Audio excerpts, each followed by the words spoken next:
أعوذ بالله من الشيطان الرجيم شب گریزاں ہوگی آخر جلوائے خورشید سے، یہ چمن معمور ہوگا نغمائے توحید سے۔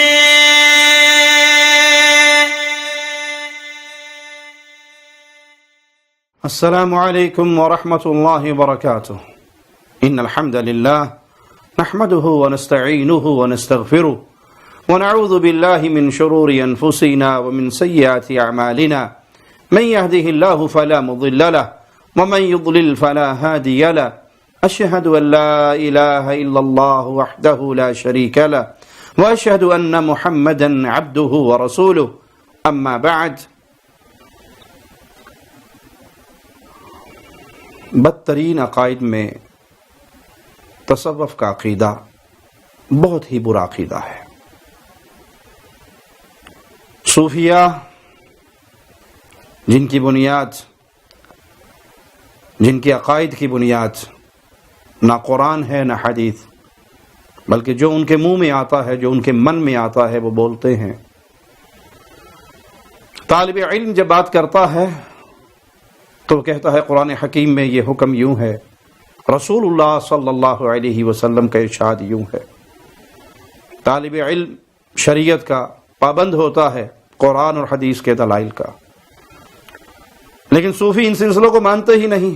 وہ تو کہتے ہیں میرا دل میرے رب سے بیان کرتا ہے، پھر اپنی طرف سے ایسے عقیدے تراش لیتے ہیں جس سے نعوذ باللہ قرآن پاک کی بھی تکذیب ہوتی ہے اور اللہ کے فرمان کی بھی تکذیب ہوتی ہے۔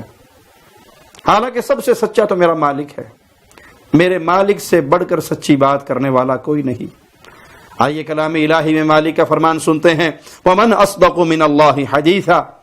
اللہ سے زیادہ سچا کون ہے؟ کس کی بات اللہ کی بات سے زیادہ سچی ہو سکتی ہے؟ وَمَنْ أَصْدَقُ مِنَ اللَّهِ قِيلًا۔ اللہ سے بڑھ کر بات کرنے میں کون سچا ہے؟ سب سے زیادہ سچ اور سچی بات میرے اللہ اور میرے مالک کی ہے۔ اس لیے مالک نے اپنے نبی صلی اللہ علیہ وسلم کا حکم دیا، قل صدق اللہ، اے نبی آپ بھی کہہ دیجئے کہ اللہ نے سچ فرمایا، اللہ نے سچ فرمایا۔ اور اللہ نے اپنے کلام میں بارہا یہ خبر دی کہ رحمان اپنی شان کے مطابق جیسے مولا مالک کو لائق ہے وہ اپنے عرش پر قائم ہے، اپنے عرش پر بلند ہے۔ آئیے مالک کا فرمان سنتے ہیں، سورۃ الاعراف آیت نمبر 54 ہے۔ مولا فرماتا ہے، ان ربکم اللہ الذی خلق السماوات والارض فی 6 ایام ثم استوى علی العرش۔ تمہارا رب جس نے آسمانوں اور زمینوں کو پیدا کیا 6 دنوں کے اندر، ثم استوى علی العرش، پھر وہ اپنے عرش پر بلند ہوا۔ ہم اس کی کیفیت نہیں جانتے، نہ تو اللہ کی صفت کا انکار کرتے ہیں، نہ اس کی کیفیت بیان کرتے ہیں، بلکہ کیفیت کو ہم اللہ مالک کے حوالے کرتے ہیں۔ لیس کمثلہ شیء، اس کی کوئی مثال نہیں بیان ہو سکتی، اس کی کوئی مانند نہیں ہے، اس کی کوئی مثال نہیں ہے۔ یہ بات کلام الہی میں بارہا جگہ پر بیان ہوئی، سورۃ یونس آیت نمبر 3 میں، سورۃ رعد آیت نمبر 2 میں، سورۃ طٰہٰ آیت نمبر 5 میں مالک نے فرمایا، الرحمن علی العرش استوى، رحمان اپنے عرش پر مستوی ہے اپنی شان کے مطابق۔ سورۃ فرقان آیت نمبر 59 میں مالک نے فرمایا، ثم استوى علی العرش، پھر وہ اللہ اپنے عرش پر مستوی ہوا۔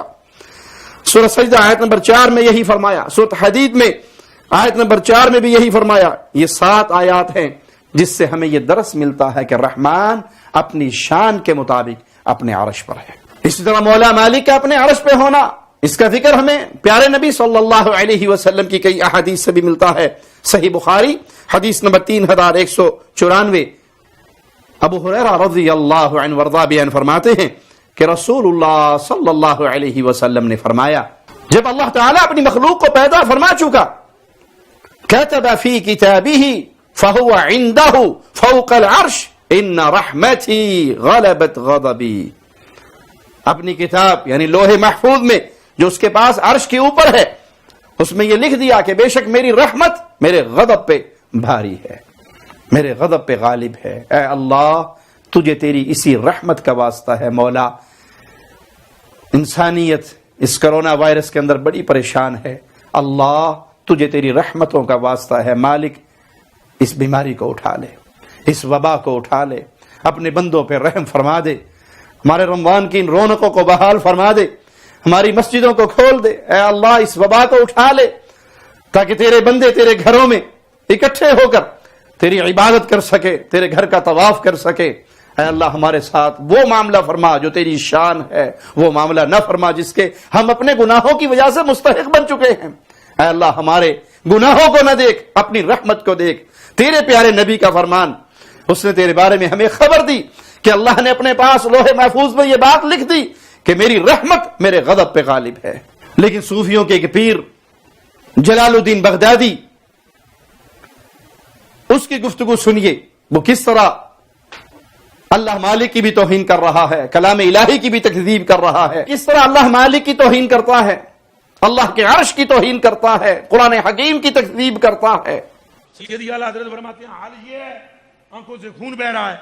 کسی شخص نے پوچھا کہاں کیوں ایسا ہو رہا ہے، آنکھوں سے خون کیوں بہ رہا ہے؟ کہنے لگے عرش اعظم سے ہو کر آیا ہوں۔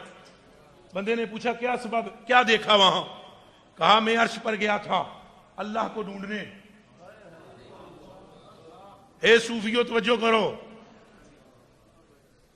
میں عرش پہ گیا تھا اللہ کو ڈھونڈنے، تو جب میں وہاں پہنچا، اعلیٰ حضرت کے لفظ سنو، جب میں وہاں پہنچا تو عرش کو بھوکے بھیڑیے کی طرح منہ کھلا ہوا پایا۔ جیسے بھیڑیا بھوکا ہوتا ہے، شکار کے لیے منہ کھلا رکھتا ہے کہ کہیں سے آئے تو دبوچ لوں۔ کہا عرش کو میں نے بھوکے بھیڑیے کی طرح منہ کھلا ہوا پایا، وہ خود خدا کو تلاش کر رہا تھا۔ جب میں پہنچا تو مجھے کہنے لگا با یزید کدھر آئے ہو؟ میں نے کہا خدا کو ڈھونڈنے۔ کہا تم کو تو یہ خبر دی ہے اس نے کہ میں عرش پہ ہوں، ہمیں یہ کہتا ہے کہ با یزید کے دل میں رہتا ہے۔ انا للہ و انا الیہ راجعون۔ اس کی یہ گفتگو کتنی گستاخانہ ہے، کس طرح اللہ مالک کے کلام کی توہین کرتے ہوئے اور تکذیب کرتے ہوئے یہ وہ بات کہہ رہا ہے جو نہ اللہ کے کلام میں ہے، جو نہ رسول اللہ صلی اللہ علیہ وسلم کی حدیث میں ہے، نہ کسی صحابی سے منقول ہے، بلکہ یہ کھلی ہوئی مخالفت ہے اللہ کے کلام کی اور اللہ کی آیات کی۔ کہ عرش کہہ رہا ہے با یزید بستامی کو کہ تم اللہ کو ڈھونڈنے یہاں پر آئے ہو، اللہ نے تمہیں خبر دی کہ میں عرش پر ہوں، اور عرش کہتا ہے مجھے خبر دی کہ میں با یزید کے دل میں رہتا ہوں۔ تو مجھے کہنے لگا با یزید کدھر آئے ہو؟ میں نے کہا خدا کو ڈھونڈنے۔ کہا تم کو تو یہ خبر دی ہے اس نے کہ میں عرش پہ ہوں، ہمیں یہ کہتا ہے کہ با یزید کے دل میں رہتا ہے۔ انا للہ و انا الیہ راجعون، انا للہ و انا الیہ راجعون۔ اللہ کی قسم یہ خالق و مالک کی توہین ہے۔ قرآن پاک میں اللہ تعالیٰ نے بارہا یہ بات بتائی ہے، جس طرح ہم نے آپ کو آیات سنائی کہ اللہ سے بڑھ کر سچ بولنے والا کوئی نہیں۔ اللہ نے خبر دی کہ اللہ اپنی ذات کے اعتبار سے اپنے عرش پر ہے جیسے اس کی شان کے لائق ہے، تو اللہ کی قسم اللہ کی ذات اپنے عرش پر ہے جیسے اس کی شان کے لائق ہے، وہ کسی انسان کے دل میں نہیں ہے۔ یہ جھوٹ ہے صوفیہ کا، یہ ان کی گھڑی ہوئی باتیں ہیں، من گھڑت باتیں ہیں کہ قلب المؤمن عرش الرحمن، مومن کا جو دل ہے وہ رحمان کا عرش ہے۔ نہ یہ قرآن میں ہے نہ حدیث میں ہے، یہ جھوٹ ہے، یہ من گھڑت ہے، یہ ان کے تراشے ہوئے جملے ہیں۔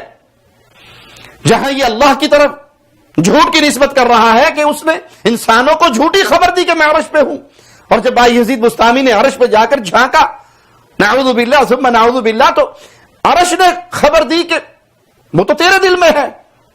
یہ اللہ کی آیات کی توہین نہیں، یہ اللہ کی ذات کی توہین نہیں۔ یہ کہاں لکھا ہے کہ کوئی شخص اللہ کے عرش پہ پہنچ سکتا ہے؟ کس حدیث میں یہ خبر ہے کہ با یزید عرش پر گیا ہے؟ اور پھر یہ اللہ کے عرش کی توہین کرتے ہوئے ظالم کیا کتنا سخت اور کتنا بڑا ظالمانہ جملہ کہتا ہے کہ وہ بھوکے بھیڑیے کی طرح منہ کھولے ہوئے تھا عرش، اور وہ پوچھ رہا تھا با یزید تمہیں یہ خبر دی ہے کہ میں عرش پہ ہوں، ہمیں خبر دی ہے کہ با یزید کے دل میں ہوں۔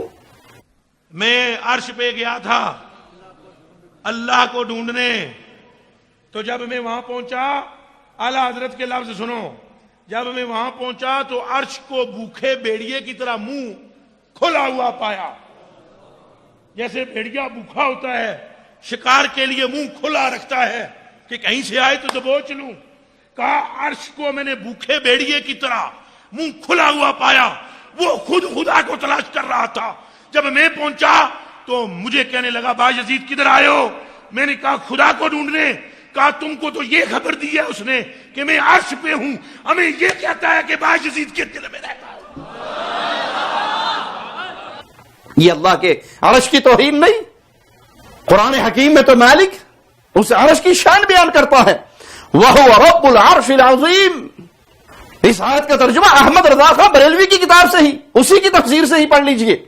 احمد رضا خاں بریلوی اس کا ترجمہ کرتے ہوئے لکھتا ہے وہ بڑے عرش کا مالک ہے. اس آیت میں اللہ کریم نے اپنے عرش کو عظیم کہا. دوسرے مقام پر مالک فرماتا ہے رب العرش الکریم, کرم والے عزت والے عرش کا مالک, عزت والے عرش کا مالک. کہیں اس عرش کو عظیم کہا, کہیں اس عرش کو کریم کہا. عزت اور تکریم والا عرش. اور یہ صوفی, یہ جاہل, یہ ظالم, یہ مجرم, یہ اس کی توہین کرتے ہوئے کہتا ہے کہ بھوکے بھیڑیے کی طرح منہ کھولا ہوا. روبا یزید سے پوچھتا ہے انا للہ و انا الیہ راجعون. اسی لیے ہم کہتے ہیں دنیا کا گندا ترین عقیدہ تصوف کا عقیدہ, صوفیہ کا عقیدہ, اور گندی ترین مخلوق یہ صوفیہ کی مخلوق ہے. گمراہ ترین لوگ, گندے ترین لوگ جو اللہ کی توہین کرتے ہوئے نظر آئیں گے, جو قرآن حکیم کی آیات کو جھٹلاتے ہوئے نظر آئیں گے, جو شریعت محمدیہ کا مذاق اڑاتے ہوئے نظر آئیں گے. سبحان اللہ عما یصفون. پاک ہے اللہ اس چیز سے جو تم اس کی طرف منسوب کرتے ہو. تو پیارے بھائیو, ان جاہل صوفیوں سے بچو, ان جاہل پیروں سے بچو جو قرآن حکیم کے علم سے کورے ہیں, جو رسول اللہ صلی اللہ علیہ وسلم کی احادیث کے علم سے کورے ہیں, جنہوں نے خود اپنا دین تراشا ہے, جس دین میں توہین ہے کتاب اللہ کی اور توہین ہے سنت رسول اللہ کی. اللہ سے دعا ہے اللہ ہمیں اس خالص دین پہ قائم اور دائم رکھے اور زندہ رکھے جو رسول اللہ صلی اللہ علیہ وسلم اپنے پیارے صحابہ کو دے کر گئے, اور وہ صحابہ سے چلتا ہوا تابعین, تبع تابعین, محدثین, ائمہ دین سے ہوتا ہوا محفوظ ہے, کتابوں میں درج ہے, موجود ہے. اللہ اس کا نگہباں ہے. اور وہ دین نام ہے, قرآن حکیم میں کیا آیا, رسول اللہ صلی اللہ علیہ وسلم کے فرامین میں کیا آیا, یہ دین کا تعارف ہے. یہ نہیں ہے کہ میرے دل نے میرے اللہ سے نقل کیا, یا شیخ کے سینہ بسینہ چلتا ہوا ہم تک یہ معاملہ پہنچا, کتابوں سے ہمارا تعلق نہیں ہے. یہ مردوں کا دین ہے. حقیقت میں تصوف کا دین گمراہی کا دین, بربادی کا دین اور ہلاکت کا دین ہے. اقول قولی ھذا واستغفر اللہ لی ولکم ولسائر المسلمین. آپ کی شان شوکتوں سے الگ, دوسری سب نبوتوں سے الگ. كنتم خير أمة أخرجت للناس تأمرون بالمعروف وتنهون عن المنكر وتؤمنون بالله